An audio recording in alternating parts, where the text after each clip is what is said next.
Hello साथियों, welcome to planet 4। आप सभी को प्लेनेट 4 विक्रम का नमस्कार।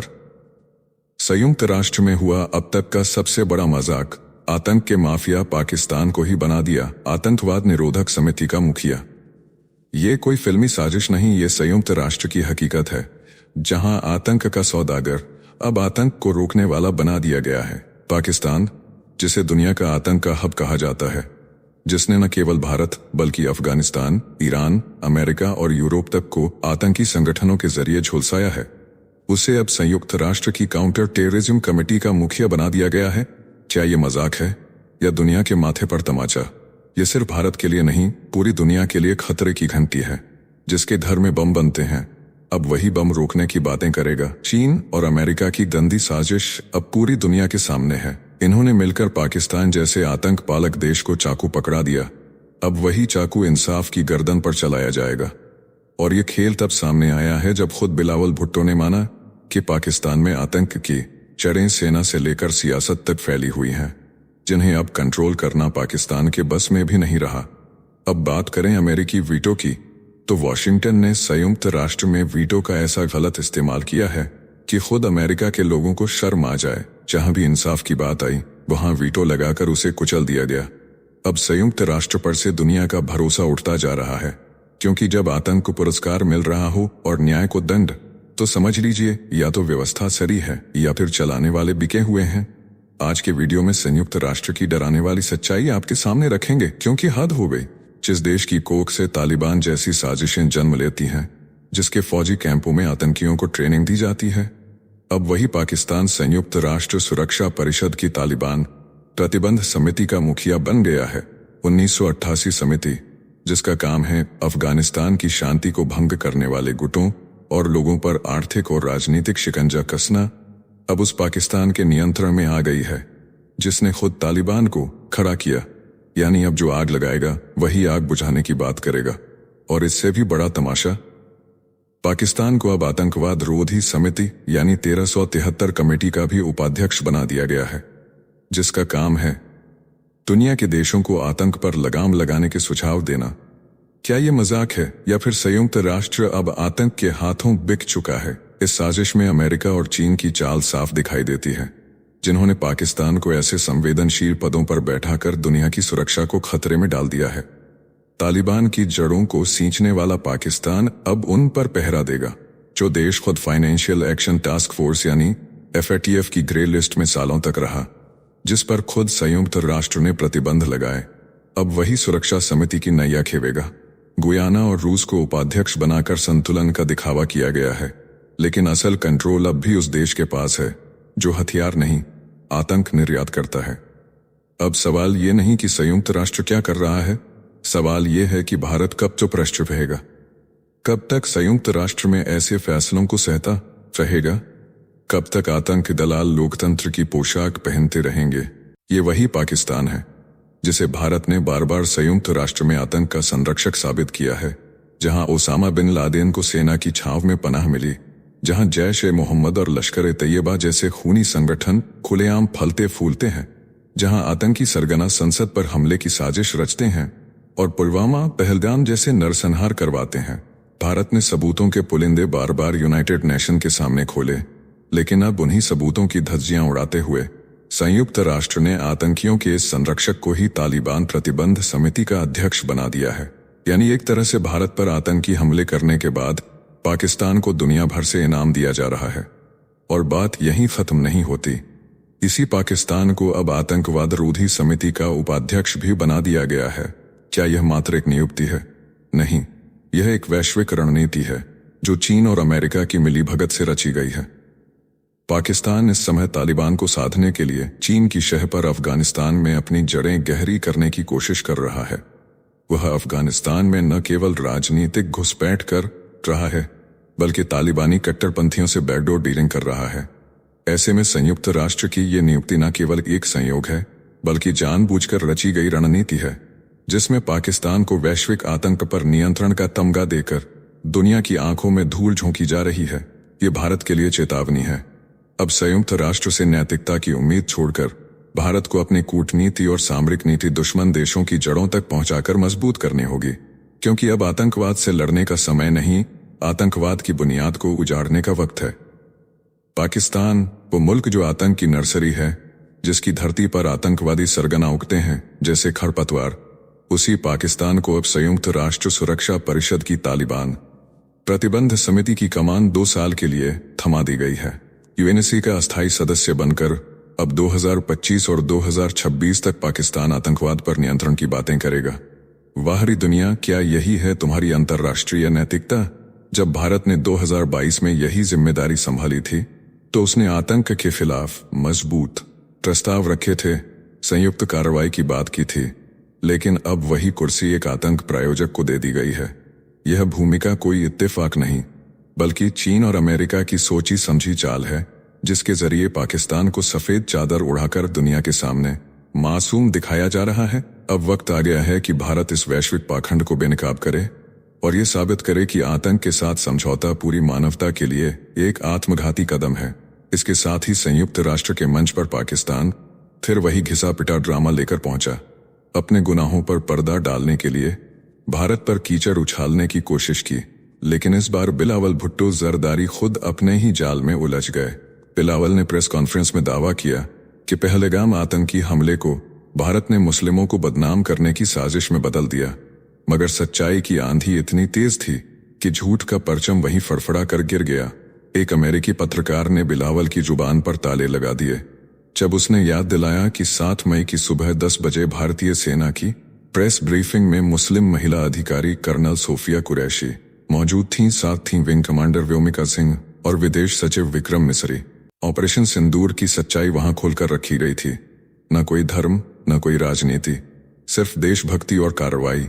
बिलावल की झूठी कहानी अमेरिकी पत्रकार ने मिनटों में ध्वस्त कर दी और साबित कर दिया कि पाकिस्तान अब केवल झूठ, प्रोपेगेंडा और चालबाजियों का ठेला बन चुका है। बिलावल भुट्टो ने खुद कबूल किया कि भारत और पाकिस्तान के बीच हालात परमाणु युद्ध तक जा सकते थे, लेकिन अमेरिका के राष्ट्रपति ने तनाव को कम करने में भूमिका निभाई। अब सवाल उठता है, अगर ट्रंप इतने ही शांति दूत हैं तो भारत उन्हें झूठा क्यों साबित कर रहा है? क्योंकि डोनाल्ड ट्रंप ने बिना किसी वजह भारत पाक संघर्ष विराम का क्रेडिट लूटने की कोशिश की थी, जिसे भारत ने तुरंत खारिज कर दिया। अब ट्रंप का गुस्सा 7वें आसमान पर है। उनके करीबी बार बार भारत को धमका रहे हैं, कह रहे हैं रूस से दूर हो जाओ, ब्रिक्स में सक्रियता घटाओ वरना 500% टैक्स थोप देंगे। दूसरी तरफ पाकिस्तान पर इनामों की बारिश हो रही है। क्रिप्टो डील से लेकर हथियार सप्लाई तक डोनाल्ड ट्रंप का परिवार सीधे तौर पर पाकिस्तान से मुनाफा कमा रहा है। यह सब इशारा करता है कि ट्रंप को ना दोस्ती की परवाह है, ना उस देश की इज्जत जो दशकों से अमेरिका का सबसे भरोसेमंद साथी रहा है। ट्रंप को फायदा चाहिए, फिर चाहे वो पाकिस्तान से मिले या किसी आतंक समर्थक देश से, और यही उनकी असली चाल है। डील करो, मुनाफा कमाओ और फिर शांति का ढोंग रचाओ। इसी के साथ संयुक्त राष्ट्र के मंच पर जब पाकिस्तान के पूर्व विदेश मंत्री बिलावल भुट्टो की जुबान फिसली तो एक ऐसा सच बाहर आ गया जिसे इस्लामाबाद दशकों से छिपाता आ रहा था। बिलावल ने खुद कह दिया, आतंकवाद को खत्म करने का एक ही तरीका है, भारत की एजेंसियों को पाकिस्तान की ISI से बात करनी चाहिए। अब बताइए, जिससे बात करने से आतंक रुक जाएगा, क्या वही आतंक का असली मास्टरमाइंड नहीं? बिलावल की जुबान से निकला ये वाक्य पाकिस्तान के चेहरे से वो नकाब खींच लाया है जिसे कश्मीर, कारगिल और पुलवामा जैसे खून से लाल किया गया था। ISI जो जैश-ए-मोहम्मद, लश्कर-ए-तैयबा और हिजबुल जैसे संगठनों को पालती पोसती है, जिसके कैंपों में हथियारों की ट्रेनिंग होती है, वो अब खुद को आतंक समाधानकर्ता बताने की कोशिश कर रही है। मतलब साफ है, जो आतंक को पैदा करता है अब वही उसका ठेकेदार बन बैठा है। भारत ने सालों से दुनिया को यही दिखाने की कोशिश की कि पाकिस्तान सिर्फ आतंकी देश नहीं बल्कि आतंक का फुल टाइम एक्सपोर्टर है, और आज बिलावल के लफ्जों में ISI का जुर्म खुद कबूल हो गया है। ये जुबान नहीं फिसली, बल्कि पूरी पाकिस्तान नीति का पर्दाफाश हुआ है। अब पाकिस्तान की पोल सिर्फ भारत ही नहीं, पूरी दुनिया के सामने खुल चुकी है। संयुक्त राष्ट्र में जब पाकिस्तान के पूर्व विदेश मंत्री बिलावल भुट्टो ने ISI को आतंकवाद पर बातचीत का विकल्प बताया तो वही हो गया जो पाकिस्तान दशकों से छिपा रहा था। आतंकिस्तान का पूरा ब्लूप्रिंट दुनिया के सामने आ गया, और ये पहली बार नहीं है। पाकिस्तान के रक्षा मंत्री ख्वाजा आसिफ भी पहले कबूल कर चुके हैं, हमने आतंकियों को पाला है, वो भी अमेरिका और ब्रिटेन के इशारे पर। मतलब पाकिस्तान का सिस्टम ही बना है, धमाकों, प्रॉक्सी वॉर और खून खराबे की फैक्ट्री से। अब बिलावल और उनका डेलीगेशन पूरे विश्व में सिंधु जल संधि को लेकर भारत के खिलाफ रोना रो रहा है, जबकि खुद उनके सिस्टम में आतंक का नाला बह रहा है। जब तक ISI जैसों का राज रहेगा, तब तक किसी भी समझौते या शांति की बात एक मजाक से ज्यादा कुछ नहीं होगी। ISI अब कोई खुफिया एजेंसी नहीं, बल्कि दुनिया की सबसे खतरनाक आतंकी मैनेजमेंट कंपनी बन चुकी है, जहां रणनीति से ज्यादा षड्यंत्र बनते हैं और युद्ध से ज्यादा आत्मघाती सोच पैदा होती है। बिलावल की ये जुबानी फिसलन नहीं थी, ये पाकिस्तान की पहचान थी, जिससे अब दुनिया नजरें फेर नहीं सकती। एक तरफ भारत पाक युद्ध विराम का झूठा क्रेडिट, दूसरी तरफ गजा में नरसंहार का खुला समर्थन। यही है अमेरिका का असली चेहरा। वॉशिंगटन ने जब भारत और पाकिस्तान के बीच शांति का ठेका लेने की कोशिश की, तो दुनिया को लगा शायद अब वाकई अमेरिका शांति के लिए गंभीर है। लेकिन अगले ही पल संयुक्त राष्ट्र में वही अमेरिका इजराइल के खिलाफ मानवीय संघर्ष विराम प्रस्ताव पर वीटो ठोंक देता है। यानी एक तरफ शांति का मसीहा बनने का ढोंग, दूसरी तरफ मौत की मंडी को खुली छूट। गजा के मासूम बच्चों की चीखों पर जब वीटो की मुहर लगी, तो संयुक्त राष्ट्र का पूरा सिस्टम इंसानियत के नाम पर धब्बा बन गया। क्या उन माओं का कोई गुनाह था जो अपने बच्चे के लहूलुहान जिस्म को गोद में लेकर चीखती रहीं? क्या उन बेजुबान बच्चों की कोई गलती थी जिन्होंने बंदूकें नहीं, बस दूध मांगा था? कम से कम एक बार उन पर भी सोच लिया होता, जिनकी जिंदगी की कीमत आपके रणनीतिक हितों से कहीं ज्यादा थी। ये वीटो अब एक राजनीतिक हथियार नहीं, बल्कि बेकसूरों की कब्र पर लगी एक ताजा मिट्टी है, जिसे इंसाफ के नाम पर दबा दिया गया। शर्मनाक है वो व्यवस्था जहां शांति को वीटो कर दिया जाता है और युद्ध को लोकतंत्र कहकर बेचा जाता है।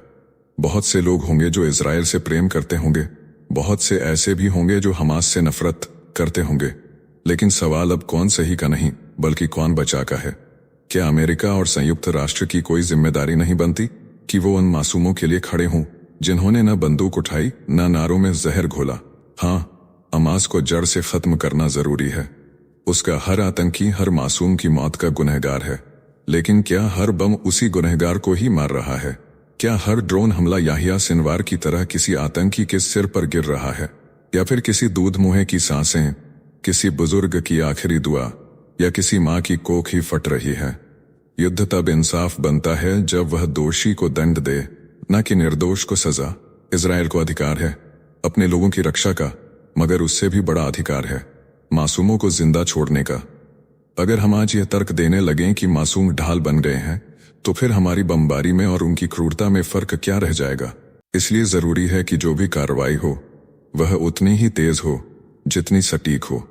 युद्ध जीतना बड़ी बात नहीं, वो जीत तब बड़ी बनती है जब इंसानियत भी बची रहे, वरना इतिहास गवाह है बमों से भले ही सरहदें जीती जाती हैं, लेकिन दिलों की जमीन पर खून सिर्फ जख्म बोता है। दरअसल जब संयुक्त राष्ट्र सुरक्षा परिषद में जब 14 देश गजा के मासूमों के लिए एक सुर में बोले, तब एक अकेले अमेरिका ने अपनी वीटो ताकत से पूरे प्रस्ताव को दफना दिया।